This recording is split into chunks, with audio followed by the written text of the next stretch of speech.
Welcome back to Good Day Columbia, 6:29 now on a Wednesday. And of course, the ink is not even dry on the results of yesterday's first in the nation New Hampshire primary, but now all eyes are right here on the Palmetto State. Of course, the primary is only about a week and a half away. Mitt Romney yesterday taking a solid win, no big surprises, followed by Ron Paul and John Huntsman. So what does it all mean for us? So glad you asked. Political consultant and expert Wesley Donahue. Good morning, my friend. Morning. How are you? Fantastic. Late night, staying up watching the results come in. Oh, yeah. Yep. Yeah. So really no big surprises in New Hampshire.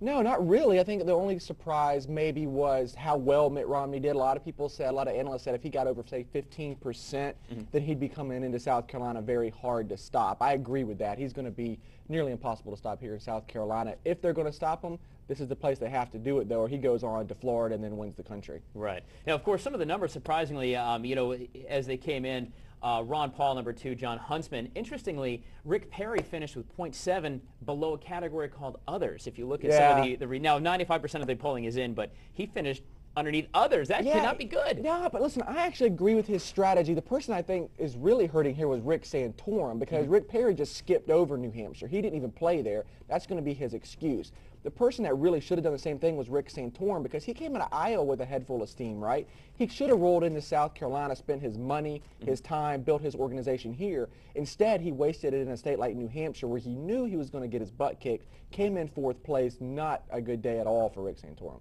So the top 3, I mean, you think that's going to be the field coming into South Carolina? Do you think all 3, obviously Mitt Romney, but do Ron Paul and Huntsman still belong, or is Gingrich kind of in that mix? Listen, I think Newt Gingrich is on the way down. Those attacks that he's leveraging right now, or I should say his super PAC, those guys spending those millions of dollars on stations like Watch Fox. Sure.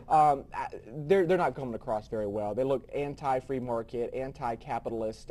It's going to hurt Newt. He's on the way down. Again, I think Perry still has a shot, but he better reboot that campaign soon. And by soon, I mean like in the next couple of hours soon. Sure.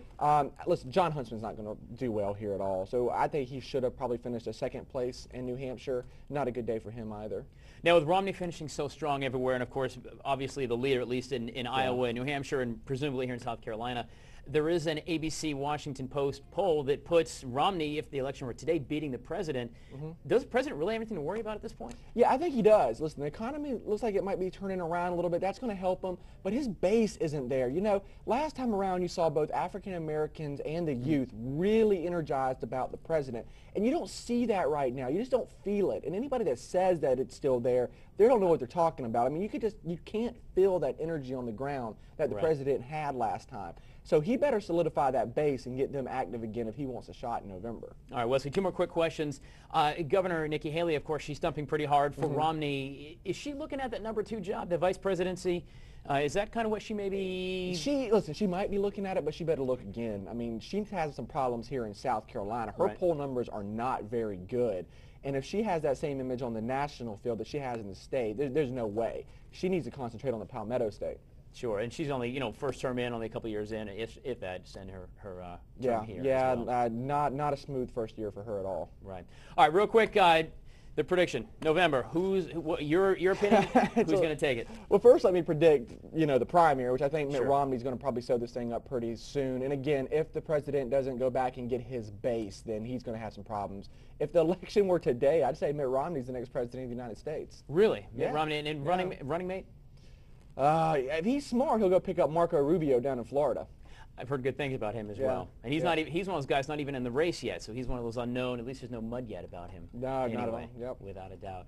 All right, Wesley Donahue, I appreciate it. Thank Of you, course, sir. we'll keep us updated as we go through the trials and tribulations of a fun election season over the next few months. Listen, I'll do it on Pub Politics this afternoon at the 10 o'clock news hour. See, just like that. You got to love a good plug. That's all right, right. That's right. Of course, you can log on to our Facebook page as well and weigh in as to what you think about the candidates heading into South Carolina. Straight ahead on Good Day Columbia, a Midlands coach is going the extra mile to raise money for a great cause. If you want to join him, you'll have to kick off your shoes. We'll explain when Good Day Columbia comes right back.